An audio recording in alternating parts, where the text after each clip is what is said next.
Hello நண்பர்களே, எல்லாரும் எப்படி இருக்கீங்க? இன்னைக்கு நம்ம டிடெக்டிவ் டிராமாவோட அடுத்த எபிசோட தான் பார்க்க போறோம். எபிசோடோட ஸ்டார்டிங்லயே நம்ம போலீஸ் டீம் எப்பவுமே ஒரு ரெஸ்டாரண்ட்ல வந்து சாப்பிடுவாங்க பாத்தீங்களா, அந்த பாட்டிமா அவங்க ரெஸ்டாரண்ட்டுக்குள்ள தூங்கிட்டு இருக்காங்க. அப்ப அந்த ரெஸ்டாரண்ட்டுக்கு வெளியே யாரோ அன்னோன் பர்சன் வர மாதிரி காட்டுறாங்க. ஃபேஸ நம்மளுக்கு காட்டல, கையில டூல்ஸ் எல்லாம் வேற வச்சிருக்கான். அதே நேரத்துல சீனியரும் கண்ணாடிக்காரனும் சாப்பாடலான்னு அந்த ரெஸ்டாரண்ட்டுக்கு முன்னாடி வந்து பார்த்தா ரெஸ்டாரண்ட்டுக்கு லைட் எல்லாம் ஆஃப் ஆயிருக்கு. சீனியர் இருந்துட்டு கண்ணாடிக்காரனை பிடிச்சி காய்ச்சின்னு காய்ச்சிட்டு இருக்காரு. நான் தான் சொன்னேன்ல, இவ்வளோ லேட்டா வந்தா அந்த கிளவி ரெஸ்டாரண்ட்டை மூடிட்டு தூங்க போயிரும்னு, கொஞ்சம் சீக்கிரம் வந்திருக்கலாம்ல. இவங்க ரெண்டு சண்டை போட்டுட்டு இருக்கும் போது ரெஸ்டாரண்ட்டுக்குள்ள யாரோ நடமாடிட்டு இருக்கிறத நோட் பண்ணிடுறாங்க. இவங்களுக்கு சந்தேகம் வந்துருது. இவங்களும் யாரா இருப்பான் அப்படிங்கிற சந்தேகத்திலே வந்து பார்த்தா ரெஸ்டாரண்டோட டோர் வேற ஓபன் ஆயிருக்கு. இவங்க சந்தேகம் இன்னும் அதிகமாயிருது. இவங்களும் கொஞ்சம் கொஞ்சமா நேக்கா உள்ள வந்துடுறாங்க. அப்ப கரெக்டா கிச்சன்ல இருந்து அந்த அன்னோன் பர்சன் வரத நோட் பண்றாங்க. நம்ம சீனியர் தான் யாருக்குமே பயந்துக்க மாட்டாரு, வந்தவனை அப்படியே தூக்கி போட்டு லாக் பண்றாரு. டே, எவ்வளோ தைரியம் இருந்தா இந்த பாட்டிமா ரெஸ்டாரண்ட்டுக்கு நீ திருட வருவேன்னு கேட்கும் போது அந்த ஆள் இருந்துட்டு தயவு செஞ்சு என்னை அடிக்காதீங்க, அவங்க என்னோட உண்மையான பாட்டி அப்படின்னு சொல்றான். பட் சீனியர் இதை நம்ப மாட்டேங்கிறாரு. டே, இந்த ரெஸ்டாரண்ட்காரன் எல்லாருமே அவங்களை பாட்டின்னு தான்டா சொல்லிட்டு இருக்காங்க, நான் எப்பறம் அவனை நம்புவேன்னு சொல்லிட்டு இருக்கும் போது அந்த பாட்டிமா அங்க வந்துடுறாங்க. இவங்களுக்கு என்ன நடக்குதுன்னே புரியல. அப்ப சீனியர் இருந்துட்டு பாத்தீங்களா, உங்க கடைக்கு திருட வந்தவரை நான் புடிச்சிட்டேன்னு சொல்லும் போது பாட்டிமா இருந்துட்டு அவன் என் பேரண்டா அப்படின்னு சொல்லி மொக்க கொடுத்து விட்டுறாங்க. இதுதான் சான்ஸ்னு அந்த பேர பையனும் ஐயோ என் கையை பிடிச்சி திருப்பிட்டாங்க, எனக்கு ரொம்பவே வலிக்குதுன்னு பர்ஃபார்மன்ஸ் எல்லாம் பண்ணிட்டு இருக்கான். அதுக்கப்புறம் வந்தவங்கள போனா சொல்ல முடியும், 2 பேத்துக்காக சூப்பர்லாம் செஞ்சு கொடுக்குறாங்க. அப்பதான் கண்ணாடிக்காரன் அந்த பேரனோட ஃபேஸை நோட் பண்றான். யாரோ நல்லா நலுங்கு வச்சு அனுப்பியிருக்காங்க. என்னடாச்சுன்னு கேட்கும் போது அதுக்கு பதில் சொல்லாம பாட்டிமாட்ட நான் ஃபியூஸ் சேஞ்ச் பண்ணிட்டேன், பட் மத்த எலக்ட்ரிக்கல் ஒர்க் பண்றதுக்கு வேற யாரையாவது தான் வர சொல்லணும் அப்படின்னு சொல்றான். ஆனா பாட்டிமா இருந்துட்டு ஏண்டா உனக்கு எக்ஸ்பீரியன்ஸ் இருக்கும், எல்லா வேலையும் செய்வேன்ல நான் நினைச்சிட்டு இருந்தேன் அப்படிங்கிற மாதிரி சொல்றாங்க. ஆனா அந்த பேர பையன் இருந்துட்டு ஆடா நீ வேற பாட்டி, நானே கன்ஸ்ட்ரக்ஷன் சைட்ல ஒரு எடுபடி வேலை பார்த்துட்டு இருக்கேன், இந்த மாதிரி வேலையெல்லாம் பண்ணணும்னா நிறைய எக்ஸ்பீரியன்ஸ் வேணும் அப்படிங்கிற மாதிரி சொல்லிடுறான். இந்த பேர பையனோட பேரு மின்சிக். அப்ப சீனியர் இருந்துட்டு டே மின்சிக்கு, உனக்கு என்னடா ஆச்சு, என்னோட அம்மாவோட பேரனா நீ அப்படிங்கிற மாதிரி கேட்கிறாரு. இதுல அந்த மின்சிக்கு ஒண்ணுமே புரியல. யோ டிடெக்டிவ், என் பாட்டிய நீ அம்மான்னு கூப்பிடுறேன்னா அப்ப என் குடும்பத்துல நீ யாரு அப்படிங்கிற மாதிரி கன்ஃபியூஸ் ஆகுறான். அப்ப கரெக்டா அங்க வர பாட்டிமா இருந்துட்டு டே லூசு பயலே, இந்த டிடெக்டிவ் நம்ம ஃபேமிலியை சேர்ந்தவனே கிடையாது, ஆனா எப்பவுமே என்னை அவனோட அம்மா தாண்டா சொல்லிட்டு இருக்கான் அப்படின்னு சொல்றாங்க. ஆனா சீனியர் இதெல்லாம் பெருசா கண்டுக்கல. இந்த பாட்டிமா மேல ஒரு நல்ல பாசமும் மரியாதையும் வச்சிருக்கிற மாதிரி தான் பேசிட்டு இருக்காரு. அப்பவும் கூட அந்த பாட்டிமா செஞ்ச ஃபுட்டு உலகத்திலேயே பெஸ்டான ஃபுட்டா இருக்கு அப்படின்னு பாராட்டிட்டு இருக்காரு. அப்ப கண்ணாடிக்காரர் இருந்துட்டு இந்த மின்சிக்க பார்த்து என்னடா அநியாயத்துக்கு நலுங்கு வச்சுட்டு இருக்கானுங்க, வேலை செய்யற இடத்துல ஏதாவது பிரச்சனையான்னு கேட்கும் போது அந்த மின்சிக்கும் ஆடா ஆமாங்க, அந்த இன்சிடென்ட்டுக்கு அப்புறம் நான் எந்த பிரச்சனைக்குள்ளேயும் போகக்கூடாதுன்னு தான் நினைக்கிறேன், ஆனா எல்லா பிரச்சனையும் என்னையவே தேடி வருது அப்படிங்கிற மாதிரி சொல்றான்.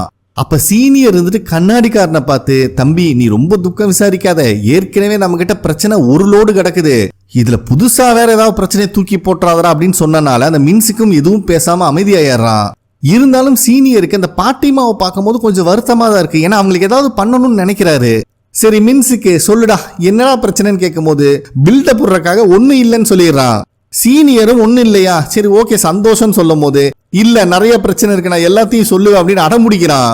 சரி இவன் என்ன சொல்ல போறான்னு பார்த்தா சேர் மேலேயே மண்டி போட்டு 2 பேர்த்திட்டையும் ஃபர்ஸ்ட் மன்னிப்பு கேட்கிறான். இவங்களுக்கு ஒன்னும் புரியல. எனக்கு உங்களோட ஹெல்ப் வேணும், என்னை எப்படியாவது காப்பாத்துங்க, நான் இந்த ஆன்லைன் கேம்லிங்ல மாட்டிக்கிட்டேன்னு நினைக்கிறேன்னு சொல்லும் போதே சீனியருக்கெல்லாம் செம்ம காண்டாயிருது. ஐயா என்னை மன்னிச்சிருங்க, ஒரு கியூரியாசிட்டியில உள்ள போய் தேவையில்லாம லாக் ஆயிட்டேன் அப்படின்னு சொல்லும் போது சீனியர் இருந்துட்டு கொஞ்சம் கம்மியா பேசினா உன் பாட்டிமாக்கு கேட்டுற போகுதுன்னு சொல்றாரு. ஆனா இவன் மரண பீதியில இருக்கான். நீங்க மட்டும் இதுல இருந்து என்னை காப்பாத்தலனா கண்டிப்பா நான் செத்துருவேன்னு சொல்லி சின்ன பிள்ளையாட்ட கதறி கதறி அழுதுட்டு இருக்கான். நம்ம ஆளுகளுக்கு என்ன பண்றதுனே புரியல. அப்படியே சீனை கட் பண்ணி நெக்ஸ்ட் டே காட்டுறாங்க. கண்ணாடிக்காரன் ஆன்லைன்ல ஏதோ ஆஃபர் ரிலீஸ் பண்ணுவாங்கன்னு வெயிட் பண்ணிட்டு இருக்கான். கரெக்டா 30% ஆஃபர் வரும்போது அந்த பிட்டர் பையவுல தட்டி தூக்கிடுறான். அதுக்கப்புறம் இவனுக்கு பெருமை வேற, எப்படா உன்னால மட்டும் இப்படி எல்லாம் முடியுது, என்னமோ போடா அப்படின்னு இவனே பெருமையா பேசிக்கிறான். அந்த பெருமையை டிஸ்கஸ் பண்ணலான்னு ஒய்ஃபை கூப்பிட்டா அவ குழந்தைங்களெல்லாம் வச்சு இது வீடியோ ரெக்கார்ட் பண்ணிட்டு இருக்கா யூடியூப் சேனலுக்காக. சரி இவங்களை டிஸ்டர்ப் பண்ண வேண்டாம்னு கிளம்பலான்னு பாக்குறான். அப்போ ஒய்ஃப் அவனுக்கு டிஃபன் பாக்ஸ் எல்லாம் எடுத்து கொடுத்துட்டு இருக்கும் போது கண்ணாடிக்காரர் இருந்துட்டு ஏமா இந்த யூடியூப்ல அந்த அளவுக்கு ஒன்றும் பெருசா இன்கம் வருது இல்ல, பேசாம கியூட் பண்ணிடலாம்ல அப்படின்னு கேட்கறான். ஆனா அவன் ஒய்ஃப் இருந்துட்டு இப்ப புதுசா பேபி கண்டென்ட் கிரியேட்டரா மாறிட்டேன், குழந்தைங்களை வச்சு வீடியோ எடுத்துட்டு இருக்கேன், பாக்குறீல அப்படின்னு பெருமையா பேசிட்டு இருக்கா. இதுல கண்ணாடிக்காரனுக்கு பெருசா விருப்பம் இல்ல. எதுக்கு தேவையில்லாம குழந்தைங்க மூஞ்சியெல்லாம் வீடியோல காட்டி ரிஸ்க் எடுத்துக்கணும் அப்படிங்கிற மாதிரி இவன் நினைக்கிறான். இவன் ஒய்ஃபுக்கு தான் இவனை பத்தி நல்லா தெரியுமே. நம்மளுக்கு தெரிஞ்ச ஒரு யூடியூப் சேனல் இருக்குல்ல, அவங்களை பாத்தியா புதுசா ஒரு பில்டிங்கே வாங்கிட்டாங்க இந்த மாதிரி வீடியோ போட்டு. இப்பெல்லாம் கிட்ஸ் கண்டென்ட் தான் செம்ம பீக்ல போயிட்டு இருக்கு அப்படின்னு சொல்லும் போது இவனே ஆச்சரியமாயறான். சரி இப்ப சொல்லு, நான் வேணா யூடியூப் விட்டு வெளியே வந்துட்டுமான்னு கேட்கும் போது, யார் அப்படி சொன்னா? நீ வச்சிருக்கிற கேமரா விட என் மொபைல் கேமராவே சூப்பரா இருக்குமான்னு சொல்லிட்டு அந்த குழந்தைங்களை பெர்ஃபார்ம் பண்ண சொல்லி அவன் மொபைல்ல ரெக்கார்ட் பண்ணிட்டு இருக்கான். அதே நேரத்துல ஸ்டேஷன்ல கொஞ்ச நேரத்துல மீட்டிங் ஸ்டார்ட் ஆக போகுது. எங்க கண்ணாடிக்காரனை காணோம் 3 பேர் பேசிட்டு இருக்கும் போது ஹீரோ அங்க வந்துடுறான். சரி ஓகே மீட்டிங் ஸ்டார்ட் பண்ணலாமா அப்படிங்கிற மாதிரி ஹீரோ கேட்கும் போது, இன்னும் கண்ணாடிக்காரன் வரலைங்க அப்படிங்கிற மாதிரி சொல்றாங்க. அப்பதான் கண்ணாடிக்காரன் யாருக்கும் தெரியாம ஸ்டேஷனுக்குள்ள என்டர் ஆயிட்டு இருக்கான். ஏன்னா டேட் ஆனதை சமாளிக்கணும் இல்ல, அதனால செவுத்துக்கு பின்னாடி ஒளிஞ்சு வரான். ஏதோ தவளை மாதிரி தவழ்ந்தெல்லாம் வந்து ஒரு வழியா அவனோட டேபிள்ல வந்து உட்காந்துடுறான் நல்ல பிள்ளையாட்ட. இப்பதான் நமக்கு காட்டுறாங்க மொத்த டீமும் மாடியில இருந்து அவன் என்னென்ன பண்றாங்கிறத பார்த்துட்டு தான் இருந்திருக்காங்க. டே என்னடா பண்ணிட்டு இருக்கேன்னு சீனியர் கேட்கும் போதுதான் இவங்க எல்லாரும் வாட்ச் பண்ணிட்டு இருக்கிறதே அவனுக்கு தெரியுது. ஐயா எத்தனை நேரமா என்னை பார்த்துட்டு இருக்கீங்க அப்படின்னு கேட்கும் போது ஹீரோ இருந்துட்டு, தவளை மாதிரி தவழ்ந்து போனில அப்ப இருந்து உன்னை பார்த்துட்டு தான் இருக்கும் அப்படிங்கிற மாதிரி சொல்லிடுறான். இதுல ஜூனியர்காரன் வேற, சார் திருடங்களை பிடிக்கிறதுக்கு நிறைய டாக்டிக்ஸ் உங்ககிட்ட இருந்தா கத்துக்கணும் அப்படிங்கிற மாதிரி ஏத்தி விடுறான். சரி இவனில் இதுக்கு மேல பேச விட வேண்டாம், வாப்பா மீட்டிங் டைம் ஆச்சுன்னு எல்லாம் கிளம்பிடுறாங்க. கண்ணாடிக்காரனை பார்க்கணுமே, என்னோட ராஜதந்திரங்கள் அனைத்தும் வீணாகி விட்டதே அப்படிங்கிற மாதிரி கவலையில தான் இருக்கான். அதுக்கப்புறம் மீட்டிங்கும் ஸ்டார்ட் ஆகுது. சீனியர் தான் எக்ஸ்பிளைன் பண்ண ஆரம்பிக்கிறாரு. ஆக்சுவலா அந்த மின்சிக் மாட்டலாம் பாத்தீங்களா, அந்த ஆன்லைன் கேம்லிங் கேஸை தான் இப்ப டிஸ்கஸ் பண்றாங்க. பவர் கேஷ் அப்படிங்கிற ஒரு வெப்சைட் மூலியமா தான் இந்த ஆன்லைன் கேம்லிங் நடந்துட்டு இருக்கு. இதை பத்தி சுருக்கமா சொல்லணும்னா, ஜாயின் பண்ற கஸ்டமர்ஸ் டெபாசிட் பண்ற அமௌண்ட்டை காயினா கன்வெர்ட் பண்ணி வச்சுக்கிறாங்க. அந்த காயினை யூஸ் பண்ணி பெட் பண்றாங்க. இப்ப ரீசெண்ட் டைம்ல நிறைய பேர் இந்த வெப்சைட் மேல கம்ப்ளைண்ட்ஸ் கொடுத்திருக்காங்க. அது மட்டும் இல்லாம ரீசெண்டா நேத்து நைட்டிங் கையில ஒருத்தர் சிக்கனா, அவங்கிட்ட இருந்தும் லீகலா கம்ப்ளைண்ட்டை வாங்கிட்டோம். ஆனா கிட்டத்தட்ட 200 மில்லியன் வான் பணத்தை அவன் இழந்திருக்கான் அப்படிங்கிற விஷயத்த சொல்றாரு. அதுக்கப்புறம் அந்த வெப்சைட் எப்படி ரன் ஆகுது அப்படிங்கறத எக்ஸ்பிளைன் பண்ண ஆரம்பிக்கிறாங்க. ஒரு சூப்பர் மார்க்கெட்ல வேலை செய்யற பையனுக்கு ஒரு ஆட் மூலியமா இந்த வெப்சைட்டை பத்தி தெரிய வந்திருக்கு. அவனும் ஃபர்ஸ்ட் சின்ன சின்ன பெட் அமௌண்ட் கட்டியிருக்கான். அது எல்லாமே ஜெயிச்சு நல்ல பல்க் அமௌண்டா திரும்பி வந்திருக்கு. அதுல ரொம்ப சந்தோஷப்பட்டிருக்கான். இதனால ஒரு கான்பிடன்ட் வந்து பைபிள்ல கொஞ்சம் பெரிய அமௌண்டா பெட் பண்ண ஆரம்பிச்சிருக்கான். கிட்டத்தட்ட அவன் அக்கௌண்ட்ல ஜெயிச்ச பணம் மட்டும் 5 லட்சம் வான் இருந்திருக்கு. சரி இவ்வளோ ஜெயிச்சிட்டேமேன்னு சொல்லி பேராசப்பட்டு இன்னும் அதிகமா பெட் பண்ண அதுக்கப்புறம் அவன் பண்ண பெட்டிங் எதுவுமே ஜெயிக்கல, எல்லாமே லாஸ் ஆயிருக்கு. இதனால அவன் ரொம்ப மன உளைச்சலுக்கு ஆளாயிருக்கான். கிடைச்ச பணம், கையில இருந்த பணம், வேலை செய்யற இடத்துல அட்வான்ஸ் சொல்லி எல்லாத்தையும் வாங்கி இறக்கி இருக்கான். அப்பதான் அவனுக்கு தெரிய வந்திருக்கு கிட்டத்தட்ட 5 மில்லியன் பணத்தை அவன் இழந்துட்டான்னு. இப்ப இழந்த பணத்தை மீட் ஆகணுமே, அதுக்கு புதுசா ஒரு மெத்தட் அந்த வெப்சைட்டே ஃபாலோ பண்ண ஆரம்பிச்சிருக்காங்க. என்ன அப்படின்னா, உங்களுக்கு லோன் தேவையா அதை நாங்களே கொடுக்குறோம், அந்த வெப்சைட் மூலியமாவே லோனை அப்ரூவ் பண்ணி அதுவும் அதிகமான வட்டிக்கு அதை கட்ட தவறும் போது அதை கலெக்ட் பண்றதுக்காக கேங்ஸ்டர்ஸ் எல்லாம் அனுப்பி வச்சு அவனை ரொம்பவே டார்ச்சர் பண்ணிருக்காங்க அப்படிங்கிற விஷயத்த சொல்றாங்க. அப்ப கண்ணாடிக்காரர் வந்துட்டு இந்த ஆன்லைன் கேம்லிங் கேஸ் நம்ம கண்ட்ரோல்ல வராது, ஆனா அந்த கேங்ஸ்டர் இறக்குனாங்க பாத்தீங்களா, அது நம்ம ஜூரிஸ்டிக்ஷன்ல தான் வருது அப்படின்னு சொல்றான். ஆனா ஹீரோ இதை ஒத்துக்குவானா? நம்ம கிட்ட தான் கம்ப்ளைண்ட் வந்துருச்சே, நம்ம கிட்ட கம்ப்ளைண்ட் வந்தாலே அது நம்ம கேஸ் தான், இதுக்கப்புறம் நம்ம தான் ஹேண்டில் பண்றோம். ஃபர்ஸ்ட் அவங்க பேங்க் அக்கௌண்ட்ஸை பத்தி தெரிஞ்சுக்கணும், அதுக்கு நம்மளும் ஒரு கஸ்டமரா சைன் இன் பண்ணி பெட் பண்ணி பார்க்கலாம் அப்படிங்கிற மாதிரி சொல்றான். அதுக்கப்புறம் மீட்டிங்கே முடிச்சிடுறாங்க. கொஞ்ச நேரம் கழிச்சு ஹீரோ வந்து பார்த்தா ஒரே சத்தமா இருக்கு. இவனுக்கு ஒன்னும் புரியல. இவனும் என்னடா நடக்குதுன்னு வந்து எட்டி பார்த்தா ஆக்சுவலா ஹீரோ தான் சொல்லியிருப்பான், நீங்க ஒரு அமௌண்ட்டை இன்வெஸ்ட் பண்ணி பெட் பண்ணுங்க, அப்பதான் அந்த அக்கௌண்ட் எல்லாம் எங்க போகுது நம்ம ட்ரேஸ் பண்ண முடியும்னு. ஆக்சுவலா டிரெக்டிவா உள்ள போனவங்க இவங்களும் கஸ்டமரா மாதிரி, பாத்தியா நான் பண்ற பெட்டு தான் ஜெயிக்கணும், இவங்களே அந்த கேம்குள்ள இவங்களை அறியாமலே இன்வால்வ் ஆயிட்டு இருக்காங்க. ஹீரோவா பார்த்தோன்னா 3 பேர் நல்ல பிள்ளையாட்டு ஒதுங்கிக்கிறாங்க. ஆனா சீனியர் அதெல்லாம் கண்டுக்கிற மாதிரி இல்ல, ரொம்ப இன்வால்வ் ஆயிடுறாரு. ஹீரோ தெரியாம சீனியர் மேல கைய வச்சதுக்கே, டே என்னை யாரும் டிஸ்டர்ப் பண்ணாதீங்க, நான் அதிகமான பெட் பண்ண போறேன்னு கத்திடுறாரு. அதுக்கப்புறம் தான் கை வச்சது ஹீரோனே தெரிய வருது. ராஜா என்ன பண்ணிட்டு இருக்கீங்க அப்படின்னு கேட்கும்போது, கேப்டன் 50,000 நான் பெட் பண்ணேன், இப்ப பாத்தீங்களா 3 மடங்கா திரும்பி வந்திருக்கு அப்படின்னு சந்தோஷத்துல சீனியர் பேசிட்டு இருக்காரு. ஆனா ஹீரோவோட மூஞ்சியை பார்த்த உடனே சீனியருக்கு புரிஞ்சிருது, ஐயா இது என்னோட ஐடியா கிடையாது, அந்த மின் இருக்கா பாத்தீங்களா அவளோட ஐடியா அப்படின்னு மின்ன கோத்து விட்டுறாரு.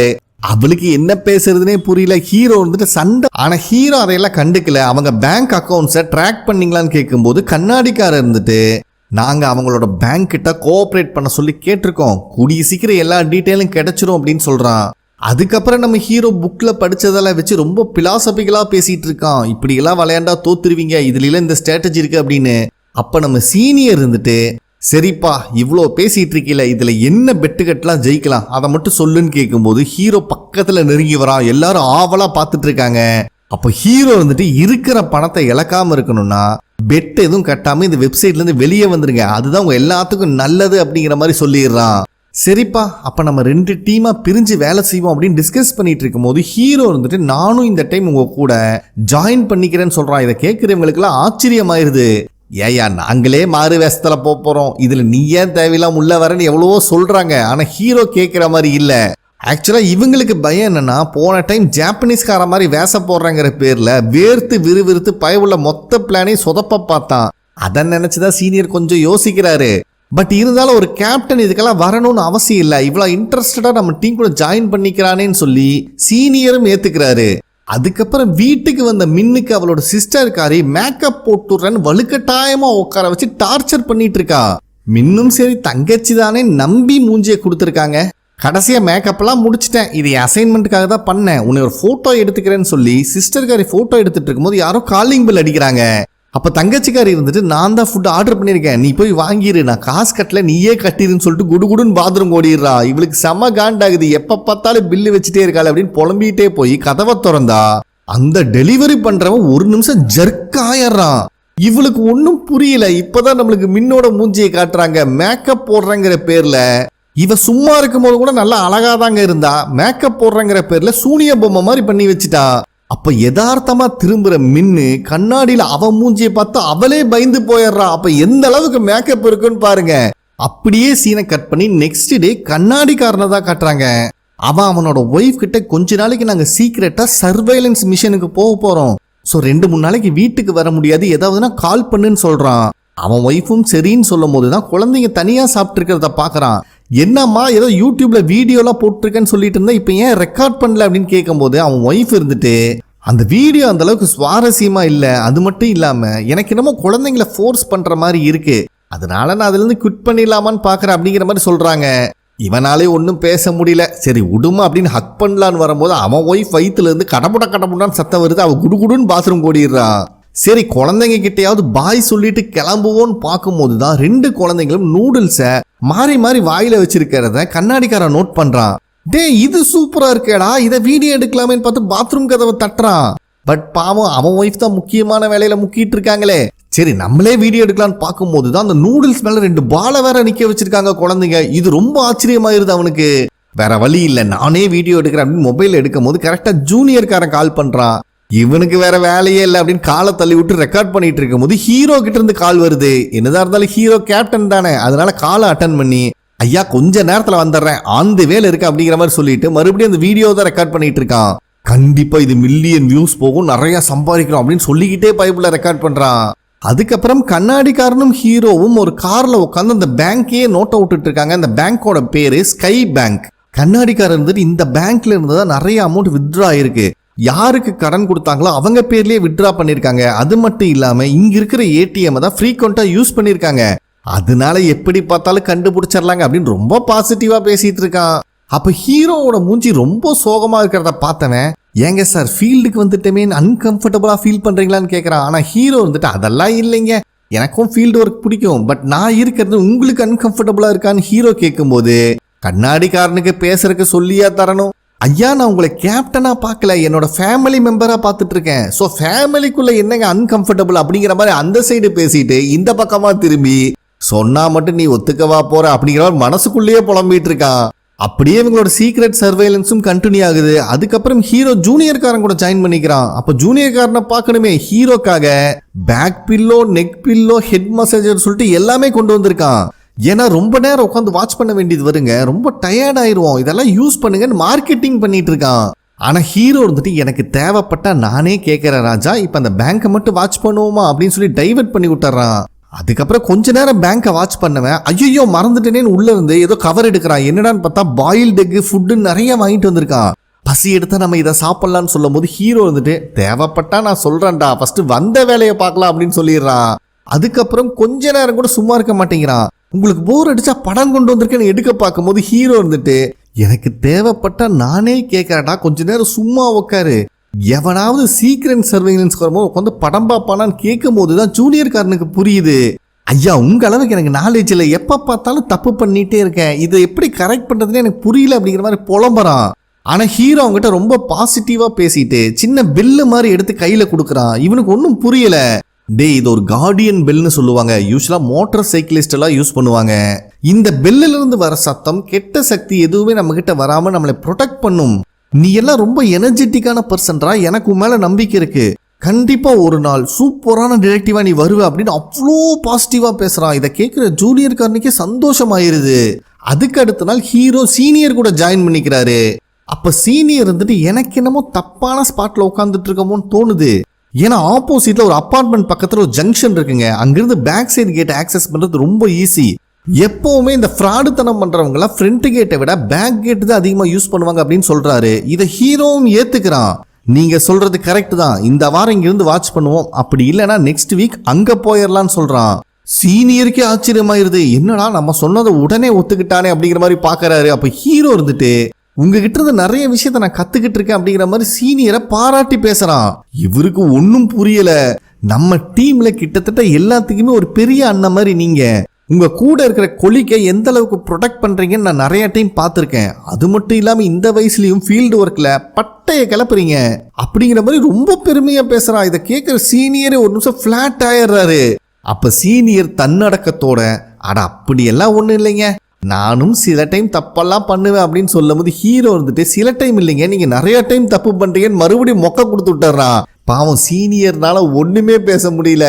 டே இப்பதான்டா உன்னை கொஞ்சம் நம்பினேன், அதுக்குள்ளே மொக்க கொடுத்துட்டேடா அப்படிங்கிற மாதிரி சீனியர் பார்த்துட்டு இருக்காரு. இந்த இடத்துல இந்த எபிசோட் கம்ப்ளீட் ஆகுது. ஓகே ஃப்ரெண்ட்ஸ், கண்டிப்பா உங்களுக்கு பிடிச்சிருக்கும் நம்புறேன். நெக்ஸ்ட் எபிசோட்ல மீட் பண்ணலாம். நன்றி.